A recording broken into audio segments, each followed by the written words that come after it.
Hi, everybody, and welcome to the Monday edition of Moohead Radio. I took Friday off because, to be very honest with you, I didn't. It's not just that I didn't have much to say; it's that with all the tumultuous things regarding the political process in the country, I just wanted to kind of sit back and relax. But what we have today for you is some good news for Browns fans because a bunch of the components of our team are going to be back. And that's really kind of exciting. We'll bring Rox on here as well. Hi, Rox. How you doing? Hello. I got to get that. Hello. There you go. It's like, I haven't seen you for minutes. Damn. Possibly even seconds. Isn't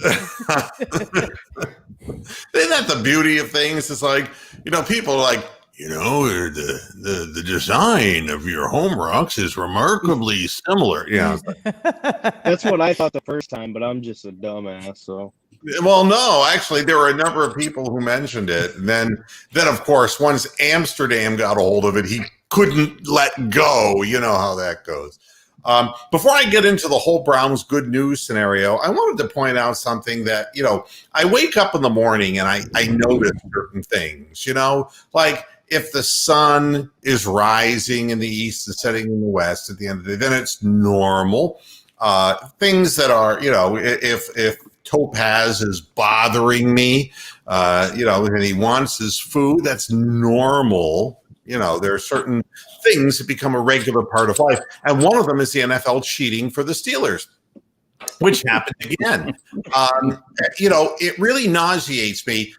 I wanted to watch the Steelers play just because, I was going back and forth between them and the kind of becoming rapidly good, mediocre Ravens. And so I'm getting into this. It's like, hey, Gilbert Gottfried's out there leading this team. And fucking Dallas is winning the game. And it's like, and then all of a sudden, once he throws the pick, where they're giving Minkah Fitzpatrick credit for nothing. I mean, little Timmy Bartholow could have caught that tipped duck. Not a big deal. But it's what happened afterwards. The Cowboys legitimately stopped the Steelers, and the NFL granted the Steelers the full drive that won them the football game. And the people in Dallas are pissed off about it, but you don't have to live with this twice every fucking season. We do. So I do want to commiserate with Dallas fans, if there are any left, that this 24-19 win was a completely tainted win, should not have been a win, and it's like so many other things. The Dallas fans should be happy that it actually didn't happen in, a Super Bowl or something. They keep Terry 4-0. I mean, look at this. I mean, the Cowboys were leading 19-15, and the Steelers, under 9 minutes remaining, Tyrone Crawford forced the fumble while sacking Ben Roethlisberger. Aldon Smith recovered, put them in magnificent field position, but Jalen Smith was called for illegal contact on a receiver, which negated the turnover, which what you saw was, downfield blocking where the guy just touched the guy and he fell over. Advantage, Steelers.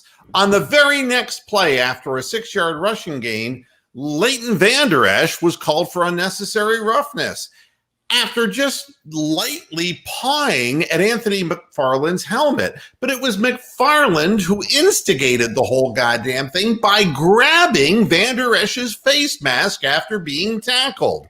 But, of course, the officials only saw the retaliation, sound familiar, Browns fans, and the Cowboys held the Steelers to a 43-yard field goal to preserve a 19-18 lead. 7 minutes remaining in the game, all right?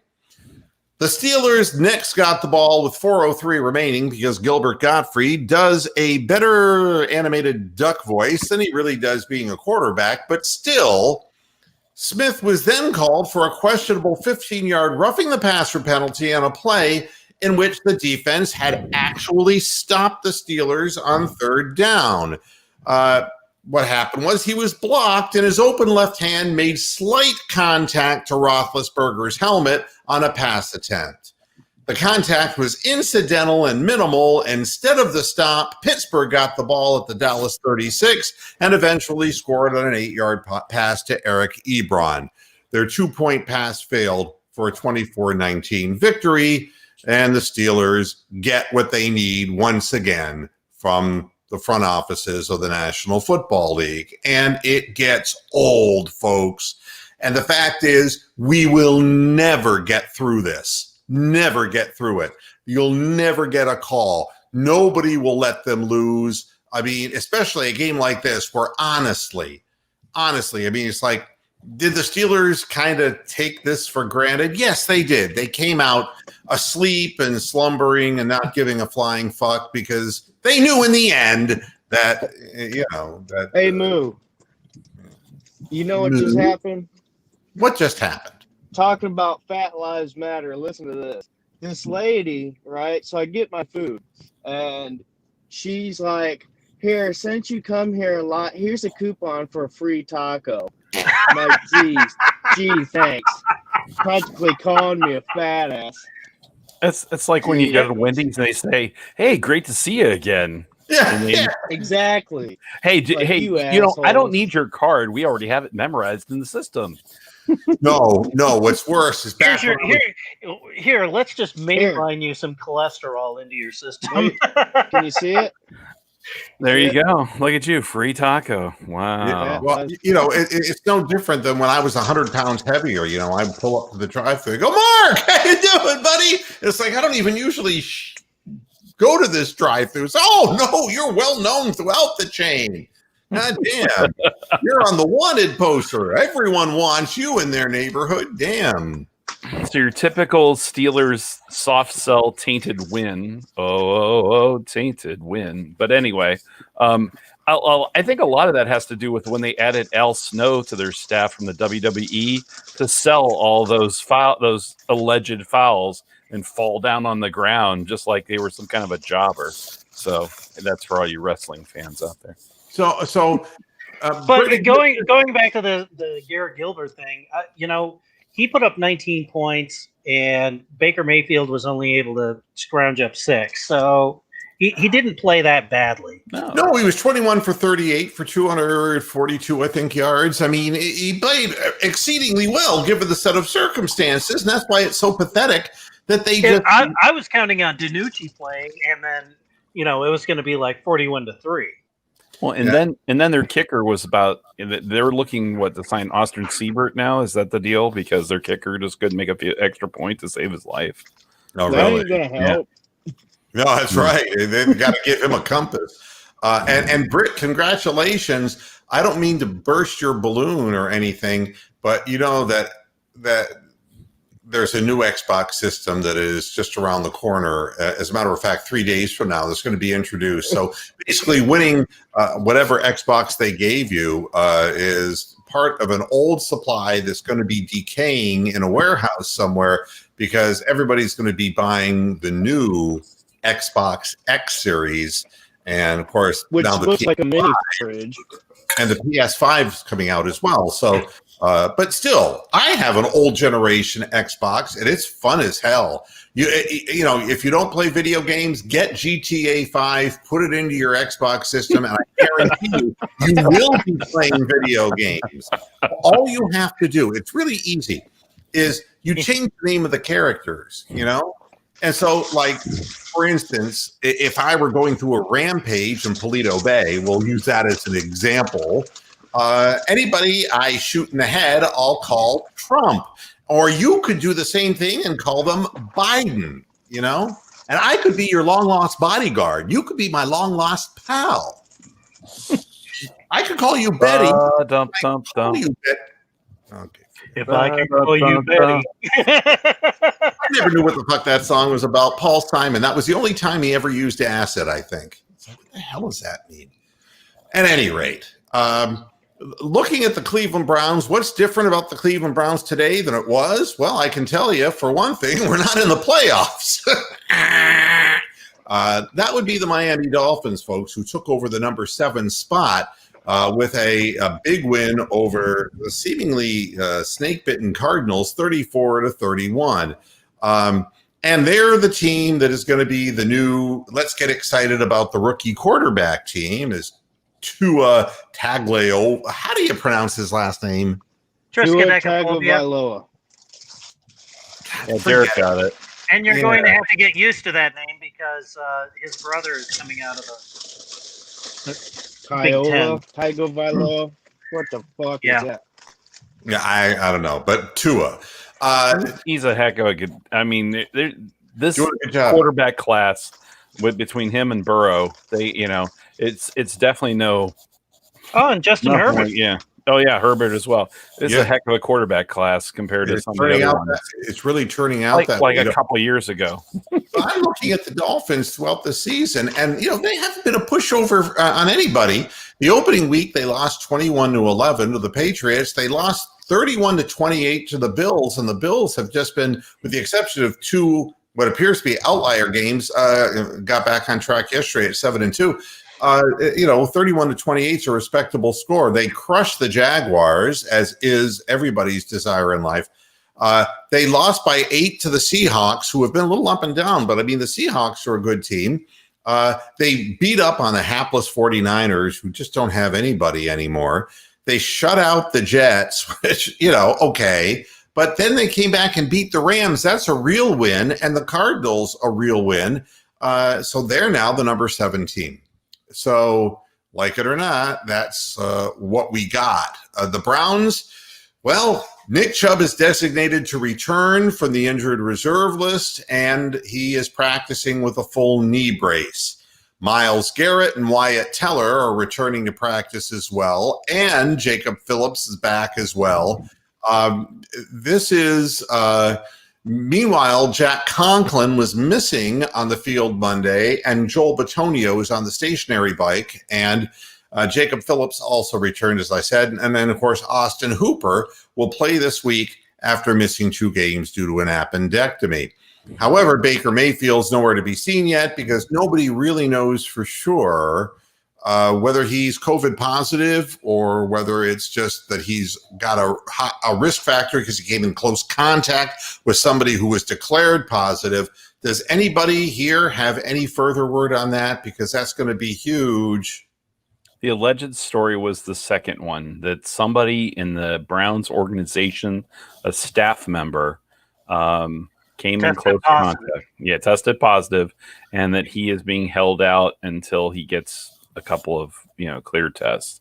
But who knows? I mean, it's going to be one of those day-to-day things. But aren't we all day-to-day, as David Letterman used to say, right? I honestly want Case Keenum to play, and if they happen to lose to Houston, then all these assholes who have been clamoring to have Case Keenum replace Baker Mayfield, they can all shut the fuck up and drink Cuyahoga River water. A big shut the hell up, man. Huh? No, but I mean, then you can't afford to lose this game. The fact of the matter is, you gotta win. This is one of those got to win games, especially after losing to the Raiders, who now also have the tiebreaker on us, and they're right there in the same mix of trying to get that 7th playoff spot. So, it's going to be a battle to get through the rest of the way. They can't afford to lose these games where they're favored.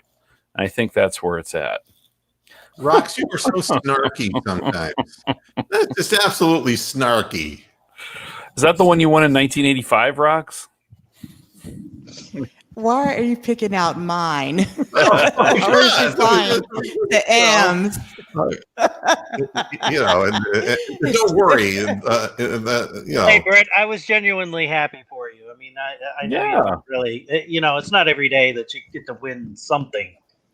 All I know is that Brian, Derek, and I are pretty. And happy 69th birthday to Rick May.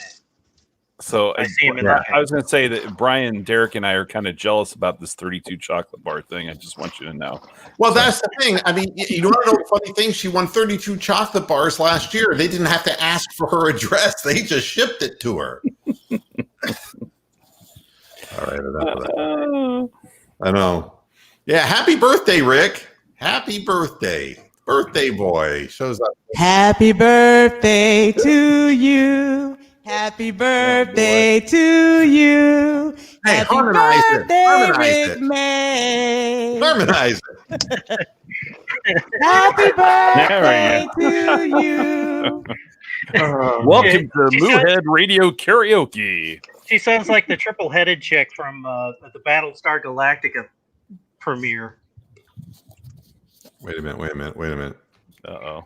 Happy birthday Oh, to you. I don't believe my life is now. Run, Rick. Birthday to you. Happy birthday, Mr. President. I mean, we can only be grateful that Jackie O was not harmonized during that pathetic performance. Yeah. Happy birthday, man. Yeah, and send him some of your chocolate bars, Brett. You don't need all those, okay? Damn. They're a year old. They're probably not good anymore. Yeah, and, you know, as far as the pager is concerned, she's kept it all these years, and I don't know why she keeps wanting to sit on it. You know all those chocolate bars would go to Steven. She'll have an unwanted visitor. Hello. Oh, leave Steven alone, for God's sakes. This is really becoming the Triumph the Insult Comic Show. But good news for the Browns, all in all. I mean, this is going to give us... I keyed. You know, and the Browns released Tamon Paris from the practice squad, added a tight end. Can you believe that? What's that all about to the practice squad? Not that that's going to really mean a whole hell of a lot. I think they're getting ready for David Njoku to break his wrist again. That would be a likely thing. The clock is running. But, you know, one thing that you need to do, and it's the biggest concern that I have, and it always has to do with the Browns secondary. It's funny, I was watching the Giants game. It'll tell you, when you're just lacking for anything to do, you find yourself checking in on the Giants and watching Jabril Peppers make that interception.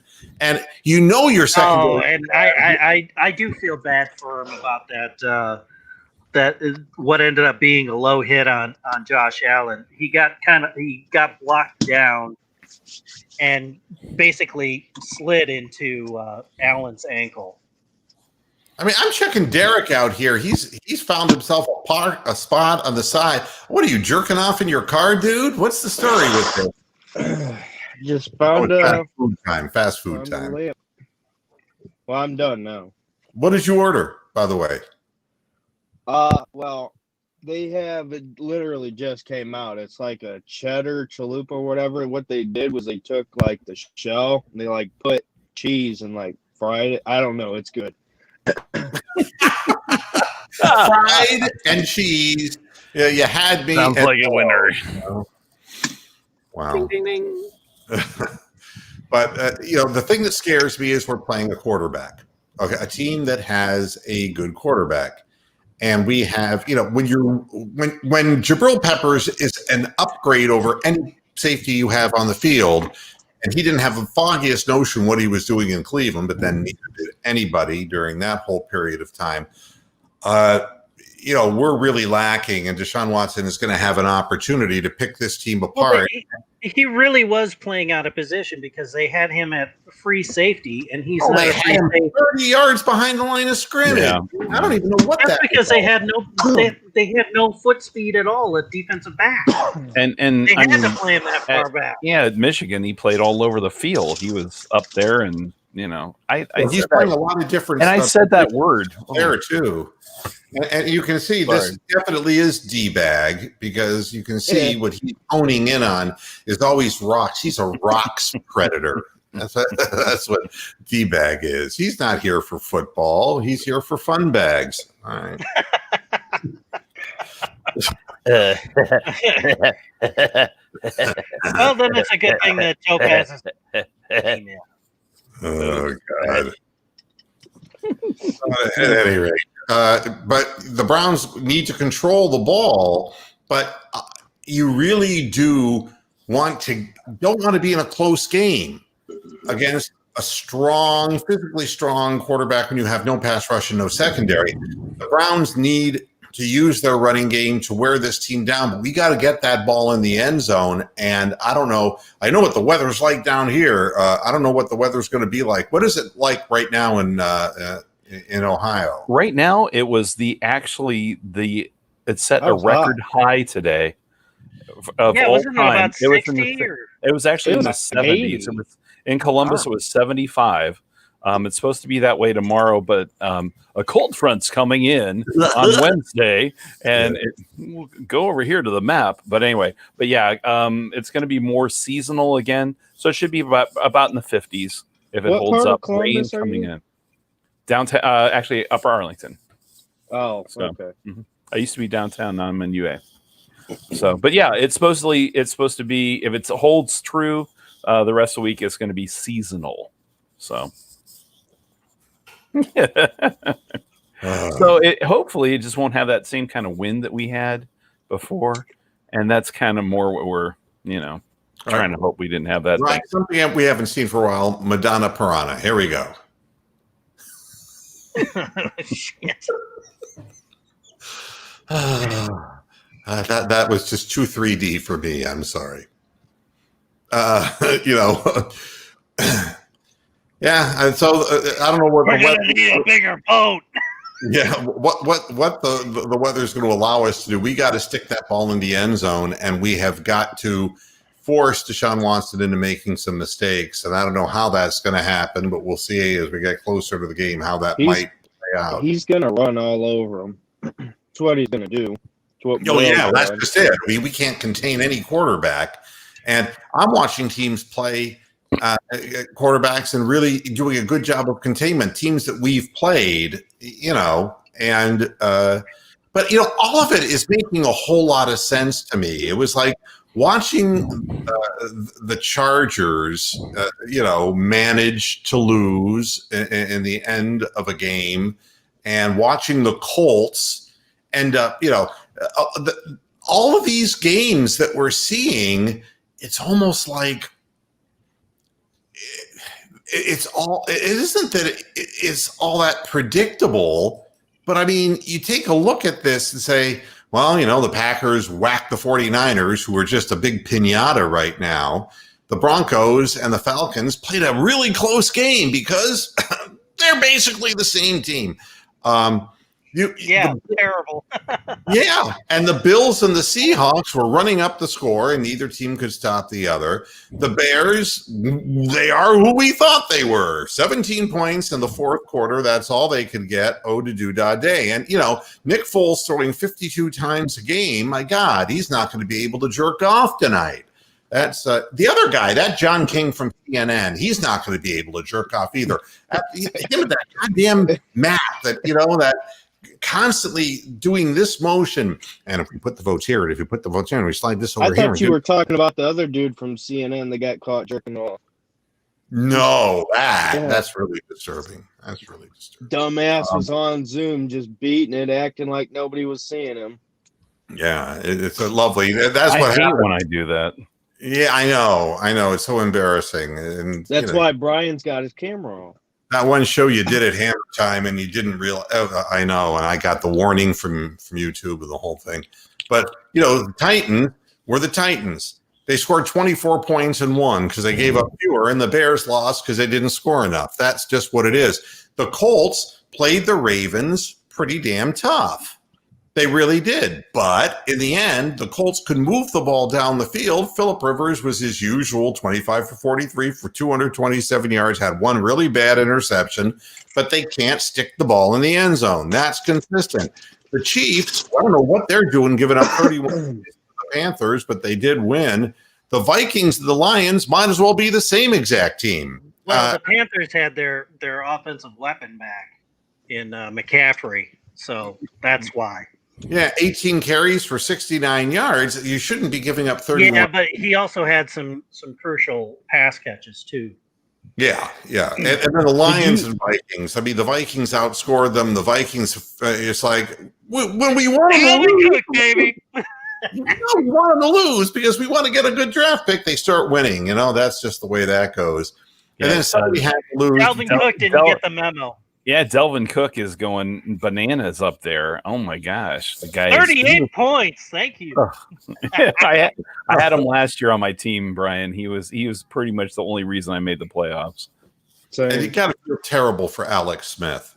My God, not as bad as Alex Trebek, but Hey, too soon. Hey, he's already got 1 foot in the grave. Too soon. Wow. Yeah, did you get the little blurb before he actually passed and it said that his life was in jeopardy?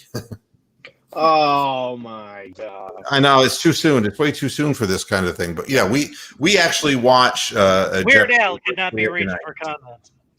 Yeah, and you know that's really hard. I But lost on Jeopardy, baby.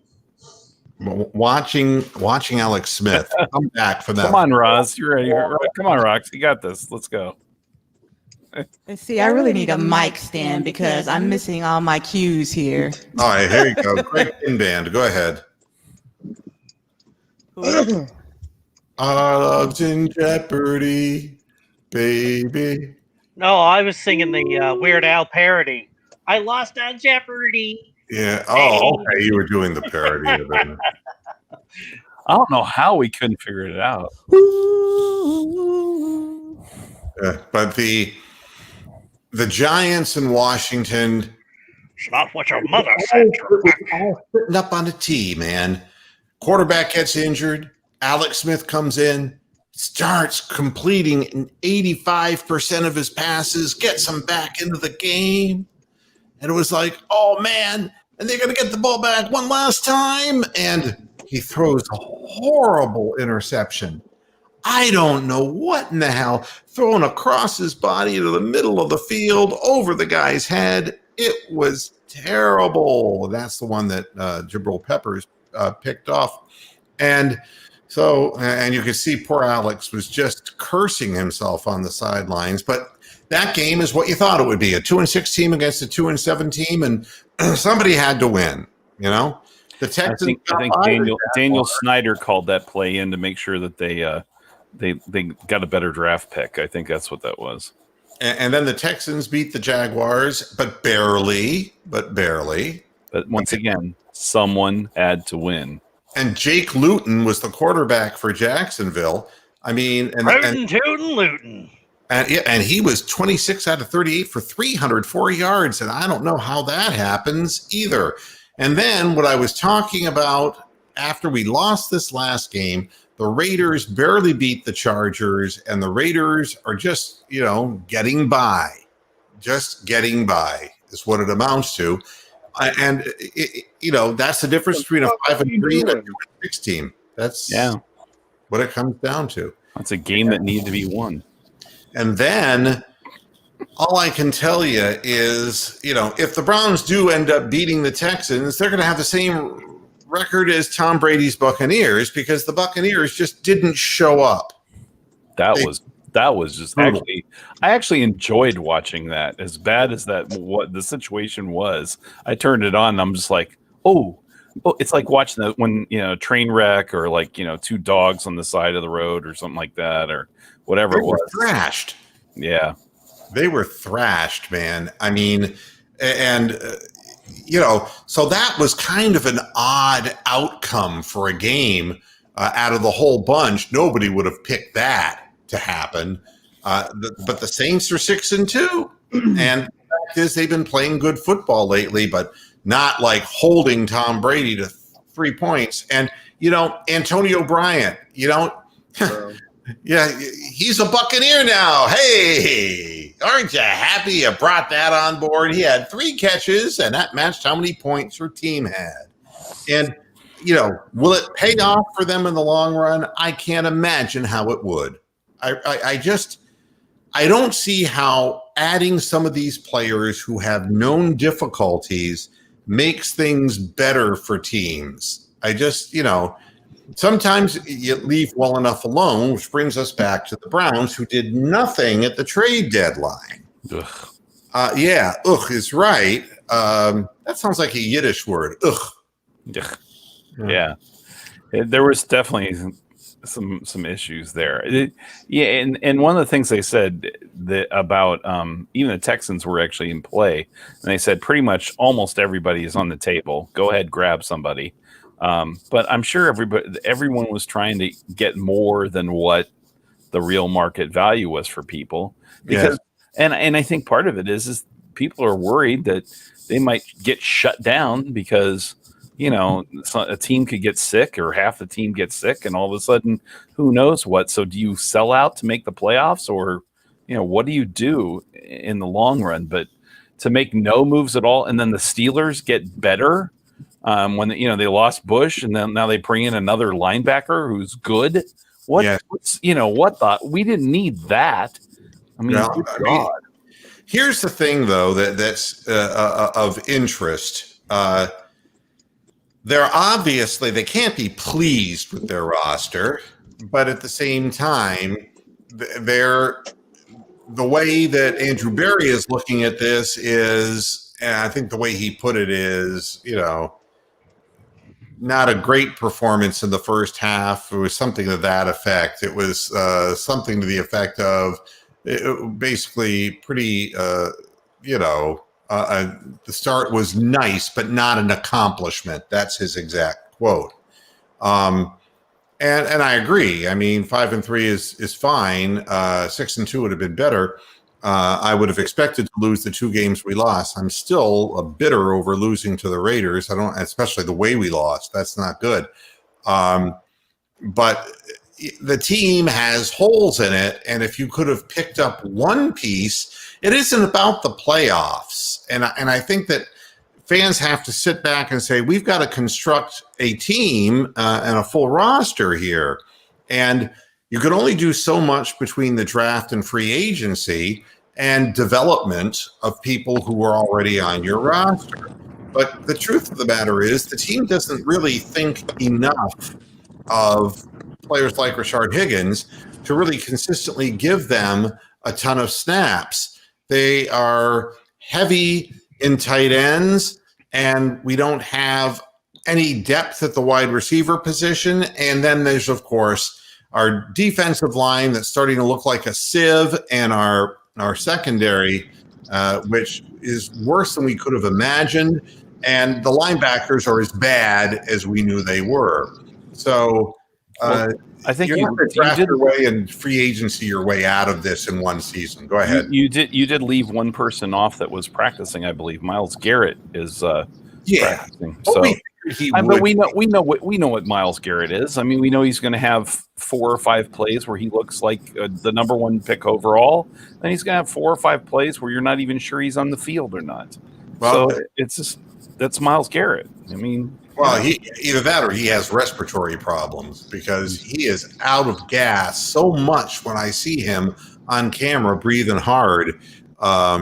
You wonder, if he's one of these guys who plays at a pace and a tempo where he's not an every down player. You begin to wonder this. And again, we don't have anybody like a designated person that can come in and spell him for any duration of time, because the people who surround him on the defensive line are just not getting their job done. And, it gets old watching other teams run successful blitzes, and the Browns just don't have the ability right now. Have you seen any of our linebackers blitz and successfully tackle the quarterback behind the line of scrimmage this year? I'm trying to think. I mean, if you have to sit and think like I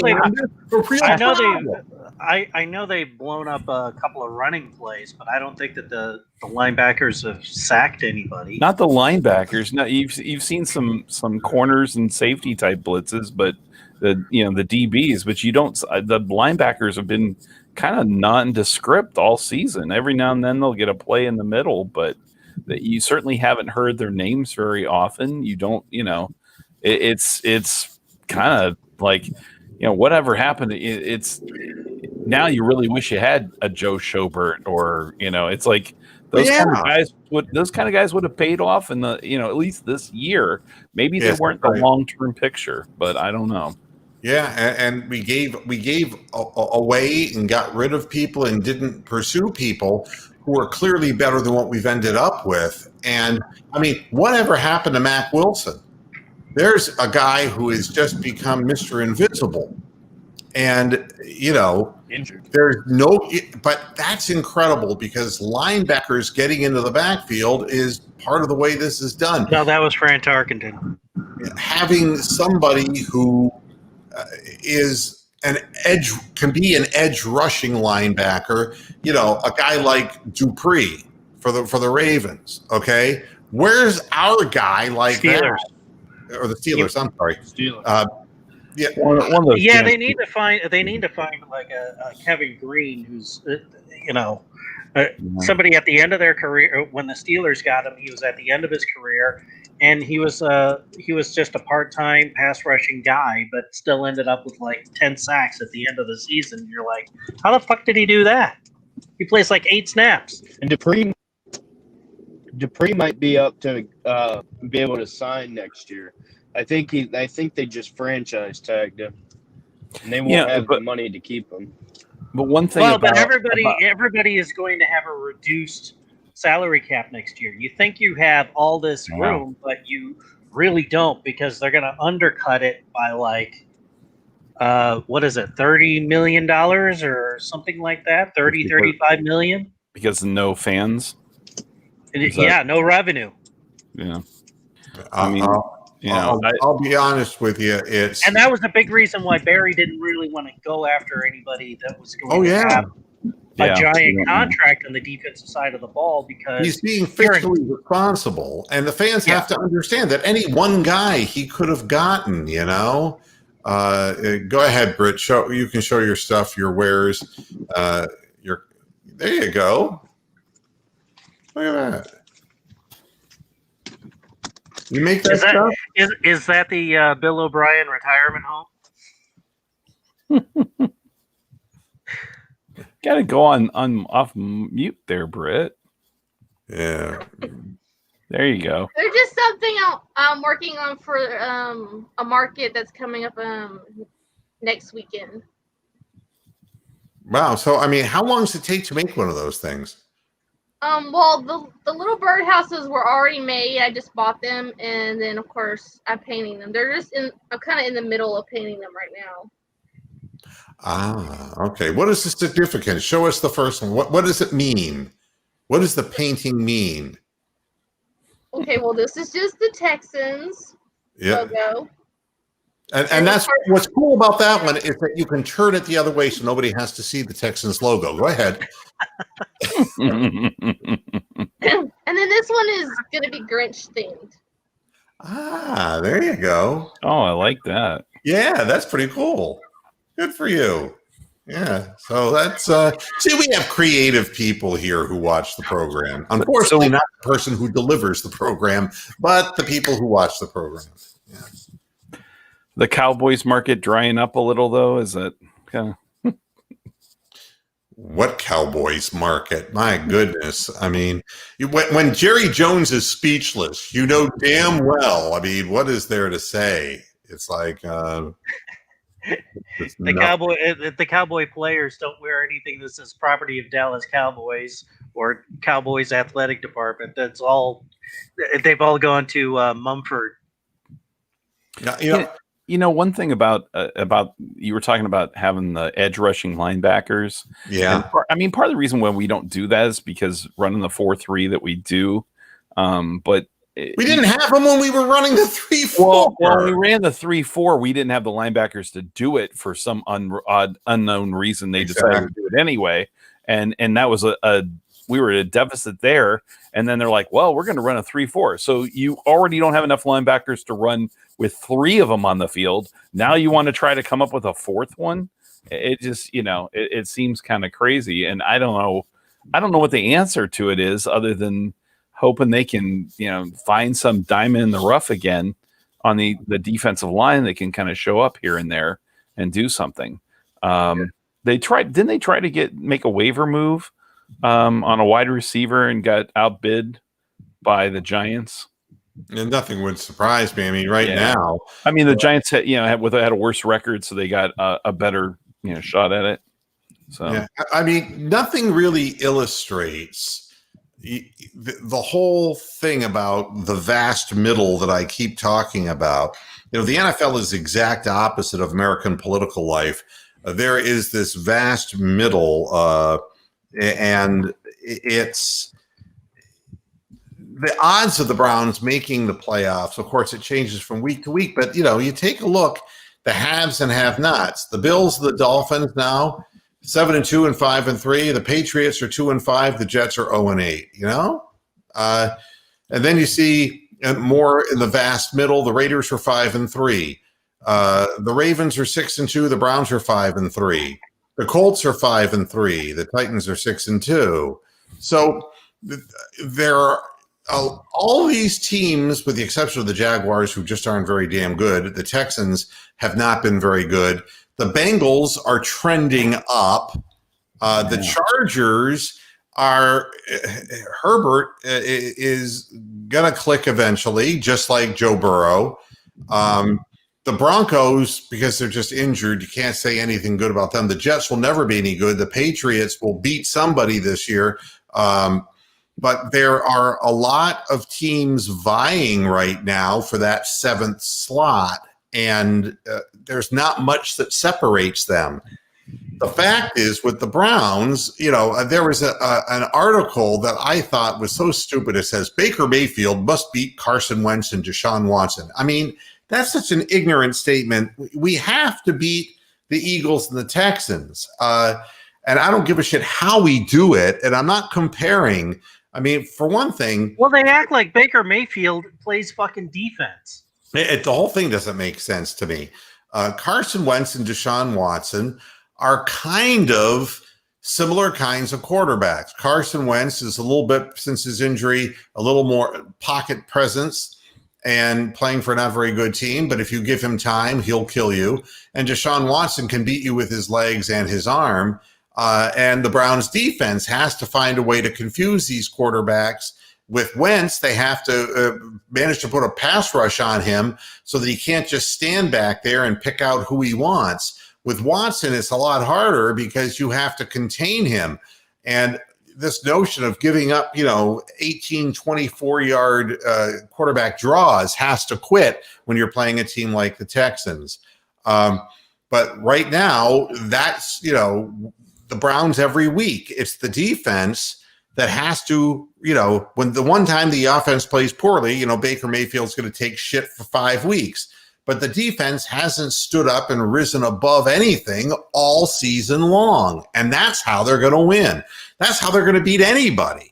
They can't keep giving up the amount of points. The Eagles are 3-4 and 3-4-1 to be exact, with a game and a half lead on the Giants. Yeah. And that's all.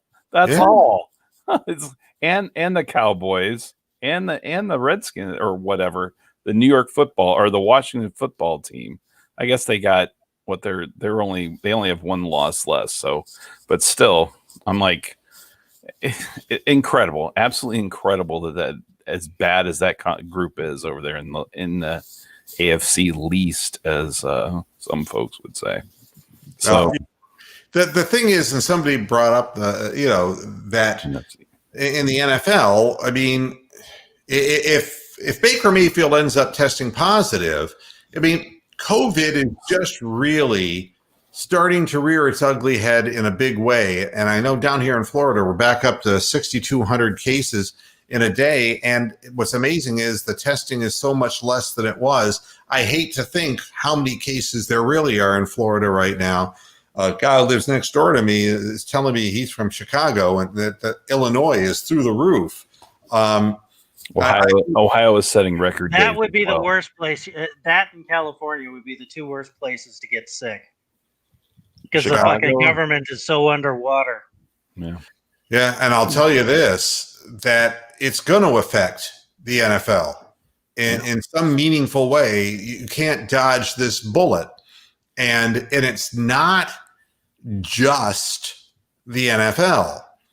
I cannot believe that. Well, Wisconsin's had to cancel two college football games. Well, I Right. mean, before we go into the college situation, which is also starting. Well, I just mean in that out of that, you're talking kind of the north central Midwest.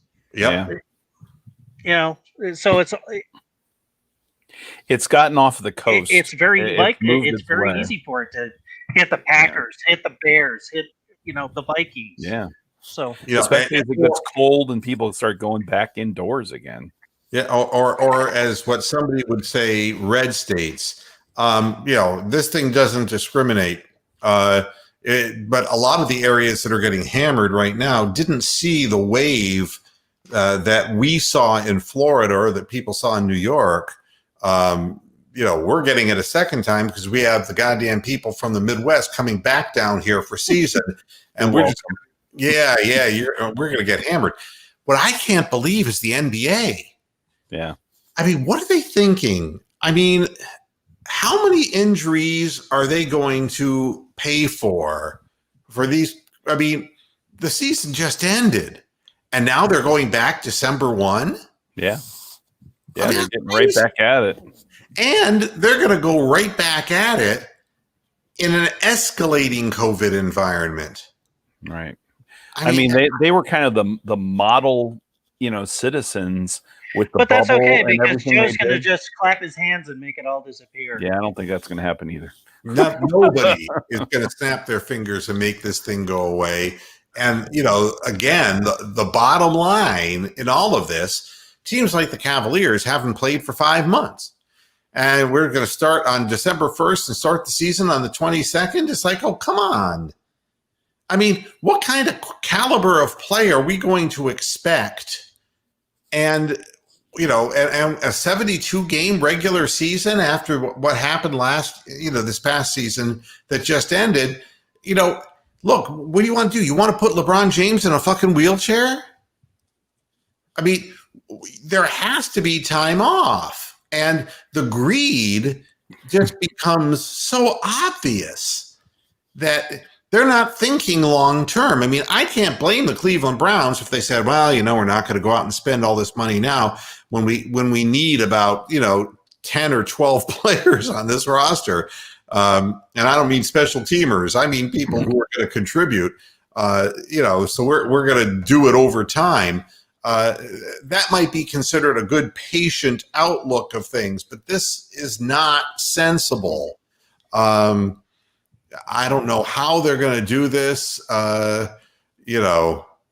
It's a 71-day off season from finals conclusion to resumption on the 22nd. So you can figure out 20 days less than that. That's 50 days off. Will that help? You think that might even help the Cavs though, since they have been off the entire time since March and haven't really done anything at all? I mean, they're pretty much, not in shape. Players are not in shape. Yeah. They're going to be gassed after, they're going to be rotating people in and out. My God, it's going to look like one of those goddamn. They'll be running like 12 deep. Yeah. Yeah. I mean, there are going to be people constantly, getting off the bench and substituting in. It's going to be like a fucking Bukkake movie, Fucking watch that. And you know what though, Brian, saying something like that though, the fact that they would be going 12 deep, what it does show you though is the difference between an elite NBA player and somebody who is an absolute incredible athlete but is riding the bench. It's still so astronomical between those bench players and the top part of the NBA that it makes it hard to fathom how really good those great players are until you see them or you see them up against that 12th player. Not for me. If you've ever played status pro basketball, it's very easy to tell. Yeah. Okay. I know I've never have. So. Well, here's the other thing. With the bubble in place in Orlando down here, the NBA really took a major thing out of the equation, and that was travel. Mm-hmm. So the players didn't have, it was dull, it was boring, and they were in this bubble. but they didn't have to go through the bullshit of catching late flights, dragging their ass through, through airports. And sleeping in strange rooms and not knowing, and jumping on planes constantly. You didn't have Meals that. at weird times. Yeah. But you're going to have it this time. 72 games, and then travel is back on the table.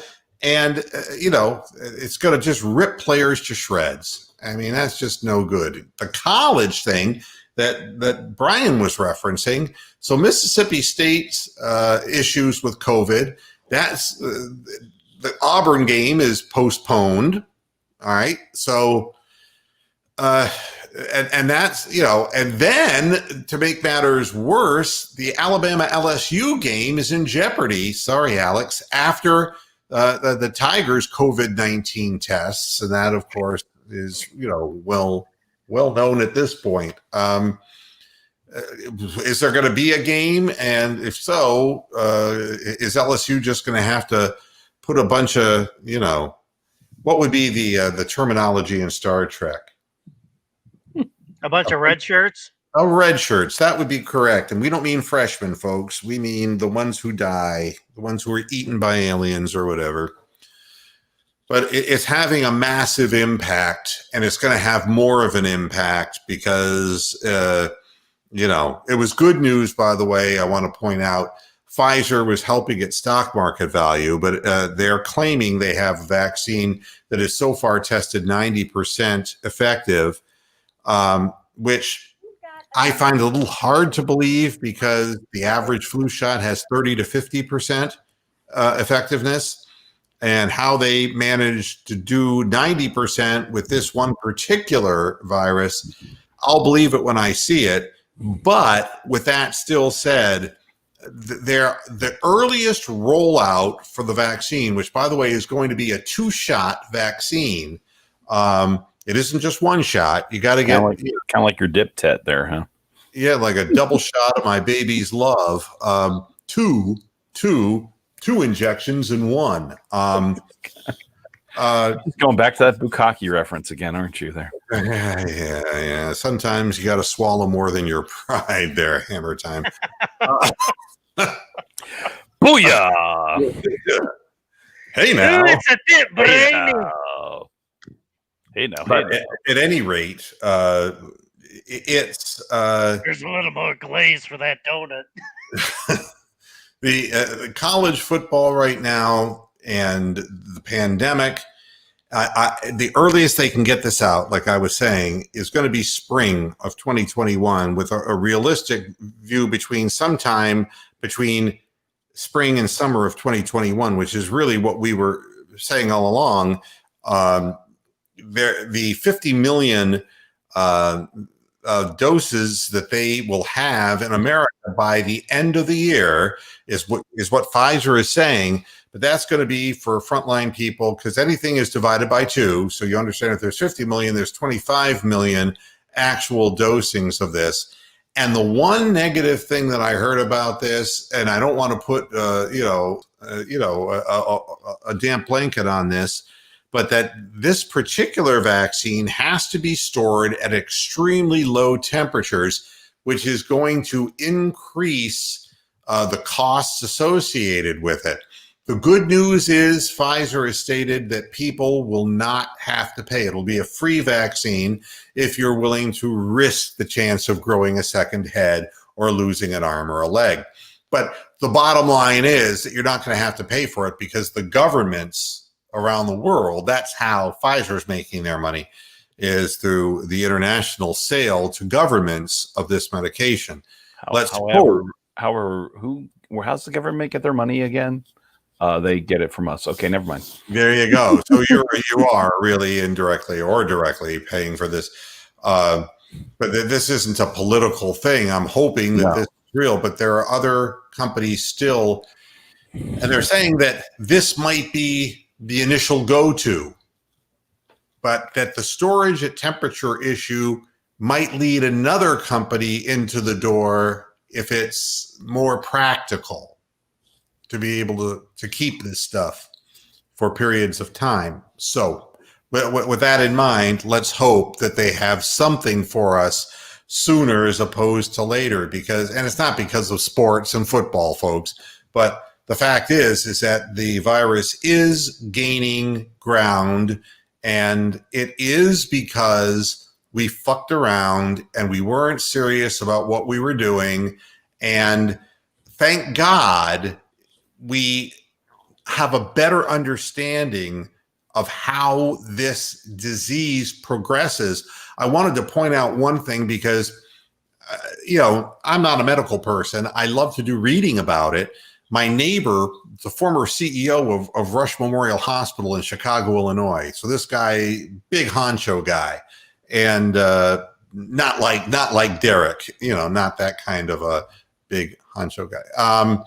And he was telling me that, hi, Tony. He was saying, hi, Tony. Yeah. He was explaining to me, I said, why were so many more people dying, and especially who were younger?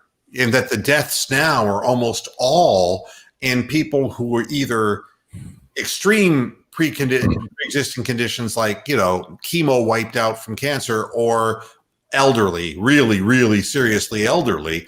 Why now are the death percentages dropping?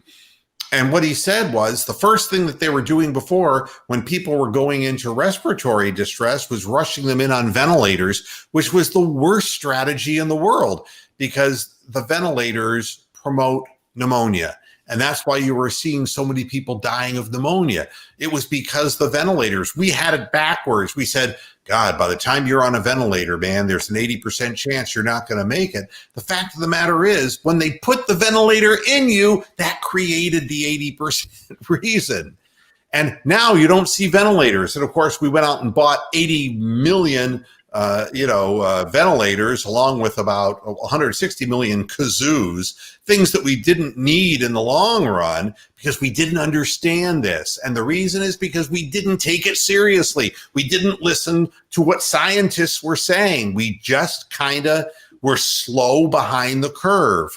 Now we're finally starting to get it. And if anyone who hears this, the thing now is, if in respiratory distress, if you have a family member on having with a problem with COVID, as soon as respiratory distress, trouble breathing, that would be accentuated by like being out of breath, just walking across a room, it's steroids, interestingly enough, that they are giving people as a first line defense to prevent swelling within the tissues of the respiratory system in the lungs, to slow down the progress of the disease, so that then they can introduce antibiotics, so that way the bacteria are killed, or your body has already built up a defense against bacteria that hasn't shown up yet. We had everything half-assed backwards before.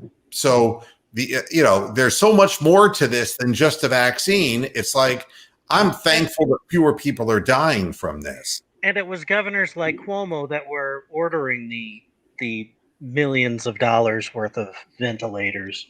Everyone had it wrong. I'm telling you, nobody really knew. And as a direct result, the curiosity factor just is lacking. I mean, obviously, the medical experts finally did. I mean, it was doctors, physicians around the country realized that was the wrong strategy.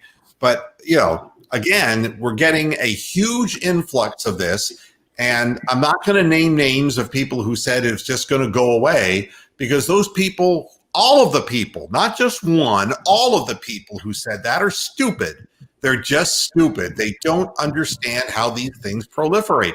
And it had nothing to do with blue states and red states. It just took a little longer to get to the Midwest.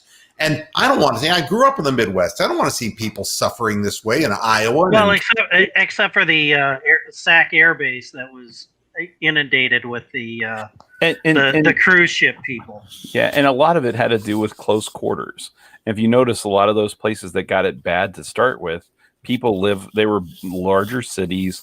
People are closer. They live closer to each other.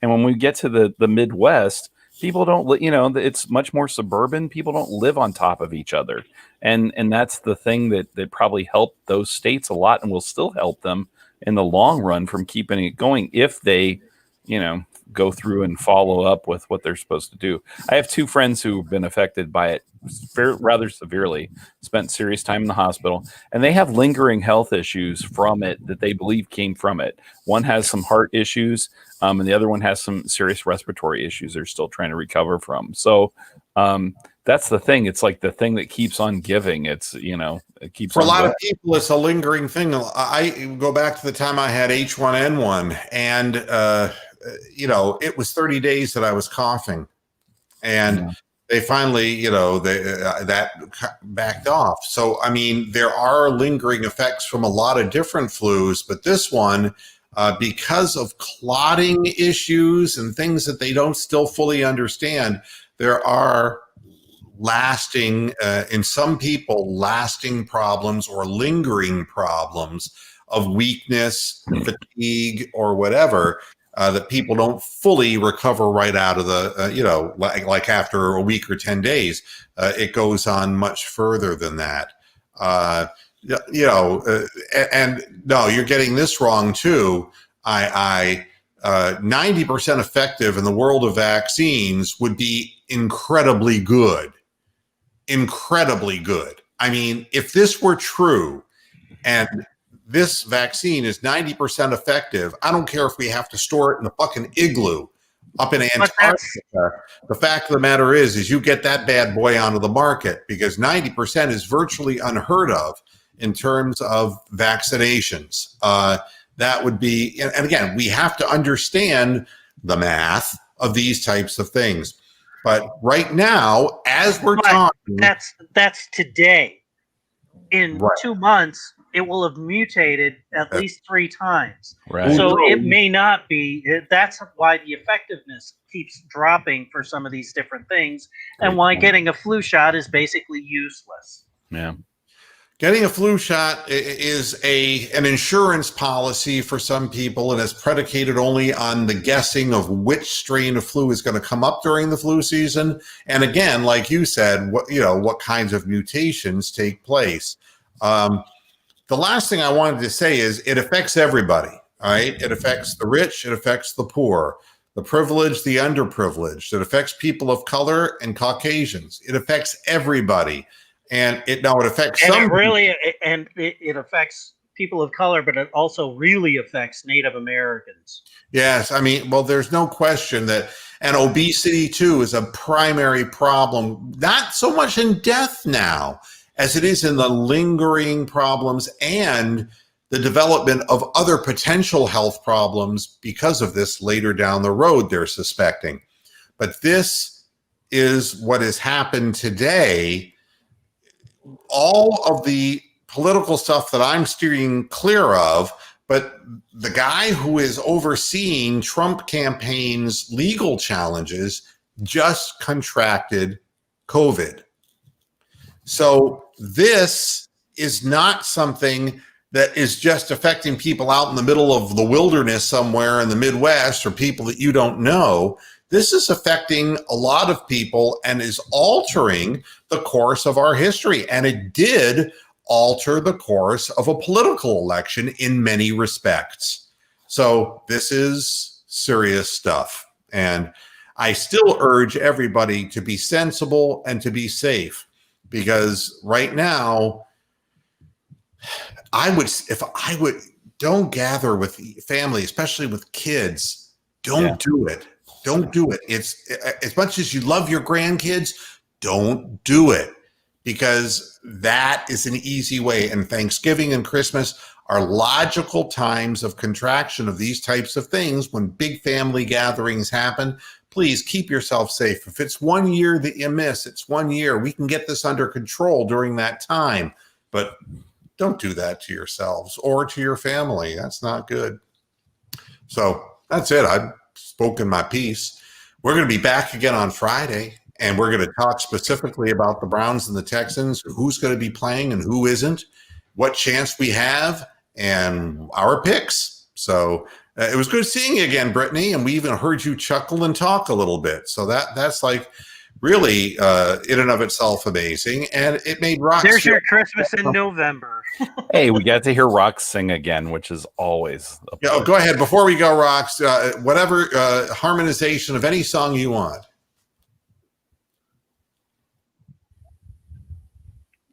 I'm bulletproof, nothing to lose. Fire away, ricochet. You take your aim. Fire away. Oh, stop. Oh, God. We're going to end up sounding Wow. like a biracial barbershop quartet by the time we're done. Everybody, thanks a lot for tuning into this edition of Moohead Radio. We will be back again on Friday as promised, and we'll be saying go Browns, and let's see what happens, and let's hope Baker Mayfield is healthy. Until Friday at 6 o'clock, hasta la vista, Pastor Heads. Good night.